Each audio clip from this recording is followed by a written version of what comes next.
할렐루야. 2024년 10월 13일 10월의 둘째 주일입니다.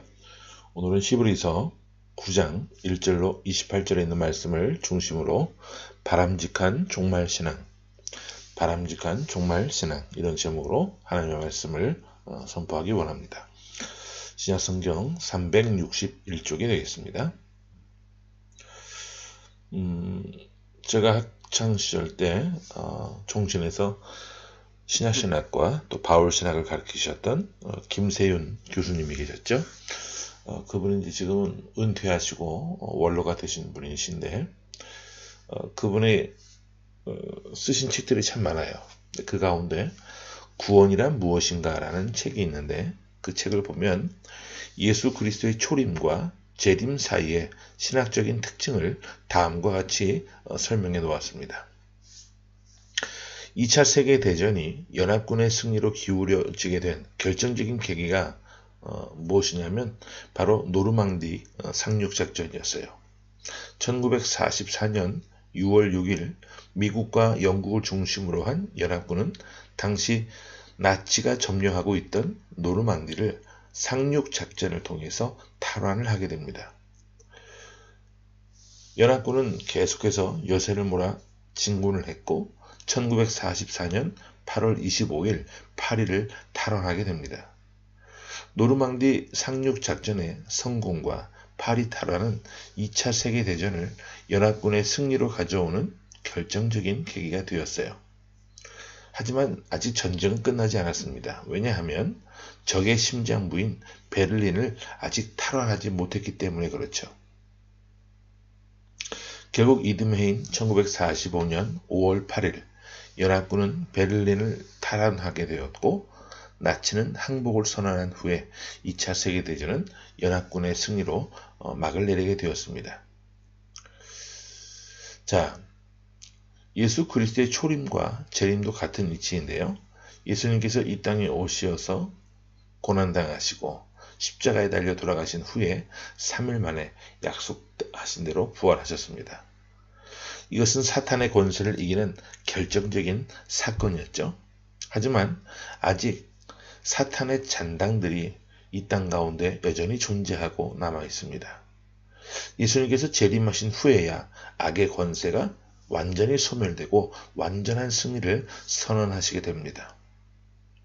연합군이 베를린을 점령하는 그날 2차 세계대전이 끝난 것처럼 예수님께서 다시 오실 그날 그리스도인들은 완전한 승리를 확인하게 될 거예요.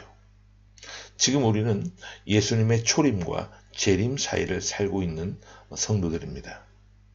교회는 예수님께서 부활하시고 승천하신 후에 생겨났고 예수님께서 재림하시면 사라지게 돼요. 교회는 예수님의 초림과 재림 사이에만 존재하는 공동체입니다. 주님이 재림하신 이후에 따로 우리가 교회라는 이름으로 모일 이유가 없다는 것이죠. 하늘나라에서 주님과 함께 동행하게 되는데 함께 거하며 주님을 늘 아련하고 교제하게 되는데 교회가 더 이상 존재할 이유가 없게 된다는 거예요. 자, 우리는 예수님의 초림 이후의 삶을 살면서 재림을 기다리는 그런 성도들인데 우리가 이 땅을 살아갈 때 어떤 모습으로 살아가야 할지 오늘 히브리서 기자는 예수님의 초림과 재림 사이를 살고 있는 성도들과 교회는 이렇게 살아야 한다라고 전해주고 있습니다. 본문 말씀이 꽤 길지만 두 절만 보면서 간략하게 말씀을 요약해서 오늘 증거하기 원합니다. 먼저 우리 27절 말씀을 함께 보겠습니다. 자, 본문 27절입니다. 시작. 한 번 죽는 것은 사람에게 정해진 것이요 그 후에는 심판이 있으리니. 히브리서 기자는 우리가 알고 있지만 매일 되새겨야 할 진리를 이렇게 설명해 주고 있어요. 한 번 죽는 것은 모든 사람에게 정해진 것이다 라는 사실입니다. 그리고 그 후에는 심판이 있다는 것도 우리 예수님께서 늘 자주 하셨던 말씀이죠. 하나님께서 흙으로 사람의 형상을 만드시고 그 코에 생기를 불어넣어 주셔서 사람은 살아 움직이는 생명이 되었습니다. 이것이 사람의 창조인데 사람의 창조는 흙과 생기의 결합이죠. 이 부분에 대해서 논쟁을 하는 사람들이 있는데요. 흙의 요소, 그다음에 인간의 요소를 면밀히 검토를 해보면 공통되는 요소들이 12가지 이상이 나온다는 것 많이들 아실 겁니다. 그런 부분들을 보면서도 과학적으로 모든 것들을 증명할 수는 없지만 또 반면에 과학적으로 증명이 되는 부분들도 많아요. 자, 사람의 창조는 흙과 생기의 결합인데 그러나 죽음은 무엇입니까? 분리죠. 하나님께서 불어넣어주신 생기는 하늘로 올라가고 하나님께서 원래 재료인 흙은 땅으로 내려가는 것이 사람의 죽음이라는 겁니다. 그런데 미련한 인생들은 자신이 우리 육체가 마치 영원히 살 것처럼 착각을 합니다. 한 번 죽는 것은 정해진 것이라는 이 말씀은 우리 육체가 반드시 언젠가는 소멸하게 되어 있다는 거예요. 육체는 소멸하고 하나님의 심판대 앞에 서는 것은 우리 영혼입니다. 그러므로 지혜로운 인생은 하나님의 심판대 앞에 서게 될 영혼을 준비해야 하는 거예요. 시험날이 다가오는데 시험을 앞두고 있는 학생이 실컷 놀다가 시험을 치르면 잘 볼 리가 있어요? 잘 볼 수가 없는 것이죠. 망하게 되는 겁니다. 참 어리석은 모습인데 그런데 우리도 이 어리석은 이 학생들의 모습처럼 심판날이 있을 것을 알고 있지만 하지만 뭘 하고 있어요? 영혼을 돌보지 않고 살아가고 있어요. 바쁘다는 핑계 대면서 오늘은 이런 일이 있어서 예배를 드릴 수 없다. 교회에 나올 수가 없다라. 같이 핑계를 대면서 영혼을 돌보지 않고 그렇게 살아가는 모습들을 참 많이 보게 됩니다. 그런데요. 정말 지혜로운 사람은요. 영혼을 돌보면서 재림을 기다릴 줄 알아야 되는 거예요. 그렇다면 재림을 기다리는 하나님의 자녀는 어떤 마음을 가지고 살아가야 하는가? 오늘 본문에 나와 있는데 첫 번째는 뭐냐면 우리가 한 번 죽는 것은 사람에게 정해진 것이고 그 후에는 심판이 있다는 말씀을 기억하면서 죄를 짓지 않고 살아가는 모습이 있어야 합니다. 하나님의 심판대 앞에 우리 영혼이 서게 될 때 거룩하지 않은 영혼들, 죄로 얼룩진 영혼을 우리 하나님이 용납하시겠습니까? 그렇지 않잖아요. 죄 짓지 않고 성결하게 살고자 노력하고 착하고 충성된 종이라야만 칭찬받을 수 있는 거예요. 또 하나, 죄를 멀리하고 살아가면서 또 하나 우리가 기억해야 될 것은 사랑하며 살아가는 모습이 있어야 한다는 거예요. 종말의 때를 사는 사람들은요, 열심을 다해서 정말 뜨거운 가슴으로 사람을 또 그 사람의 영혼을 사랑할 줄 알아야 합니다. 오늘 하루 우리가 무탈하게 또 건강하게 지낼 수 있을지 아무것도 확실하지 않은 불확실한 이런 불투명한 세상 가운데서 서로 사랑하지 못하고 반목하고 미워하며 살아간다. 이것처럼 부질없는 삶의 모습은 없는 거예요.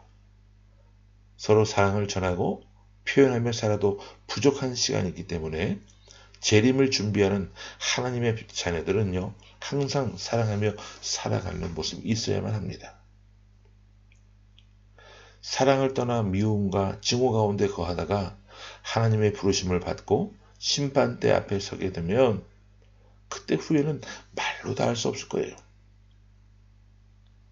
재림을 준비하는 하나님의 백성들은 가족과 이웃을 사랑하고 교회 성도들을 사랑하고 부질없는 것 때문에 서로를 미워하지 않고 하나님의 은총을 사모하는 참된 믿음의 백성들이 되어야 한다는 것을 꼭 잊지 않게 되기를 바랍니다.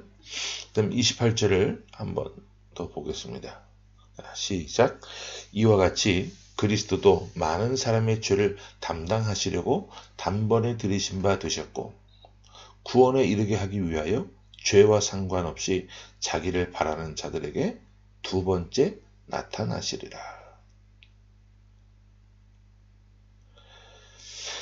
히브리서 기자는 재림을 이렇게 설명했습니다.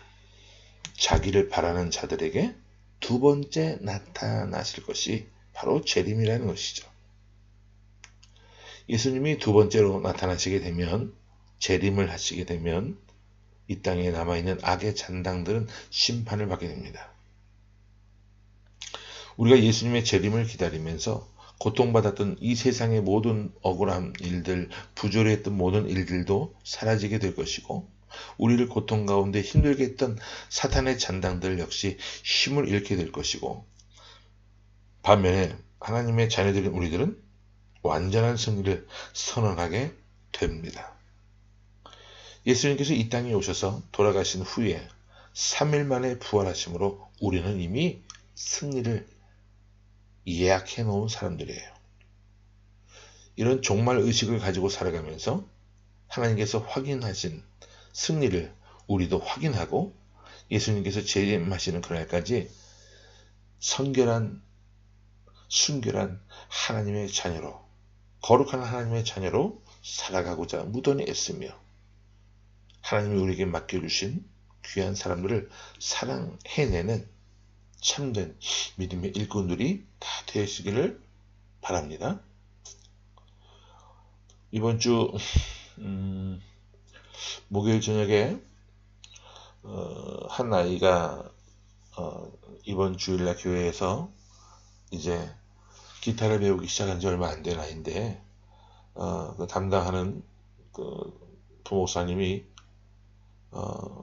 너도 곡을 미리 줄 테니까 미리 좀 배워오고 연습해서 주일날 찬양 같이 했으면 좋겠다라고 이야기를 했나봐요.